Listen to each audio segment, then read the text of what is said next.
જય સીતારામ મિત્રો, આજે આપણે ઉત્તર ગુજરાતના વાવથરા જિલ્લાના લાખણી તાલુકાના લાલપુર ગામે પવીનબેન અમરતજી કાદાજી ભોગો એમને આપણી શ્રી સીતારામ સેવા સંસ્થાની અંદર જોડાઈને 1 વર્ષ હજી થવા આવ્યું છે, ત્યારે એમના તરફથી આપણી સમાજની અંદર 4 પ્રકારની યોજનાઓ ચાલે છે। એક દીકરી કન્યાદાન યોજના, બીજી ભાણી મોમેરાદાન યોજના, तीजी पुत्र लग्न दान योजना અને ચોથી છે કુટુંબ સહાય યોજના। આની અંદર પવીબેન અમરતજી જોડાને હજુ 1 વર્ષ પૂર્ણ થવા આવ્યું છે। એમના તરફથી 7,001 રૂપિયા ડિપોઝિટ પેટે ભરવામાં આવ્યા હતા અને આ દિવસ સુધી કુલ 16 દીકરીઓને ચાંદલા કર્યા છે 300 લેખે। એટલે એમના તરફથી કુલ આ દિવસ સુધી 11,900 રૂપિયા સંસ્થાની અંદર ભરપાઈ થવામાં આવ્યા છે।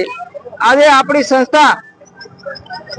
સંસ્થાની અંદર દરેક જોડાયેલ સભ્યના માધ્યમથી પવીબેનને 51,435 રૂપિયા કન્યાદાન ચાંદલા રૂપી ભેટ કરવામાં આવે છે। બોલો સદારામ બાપા।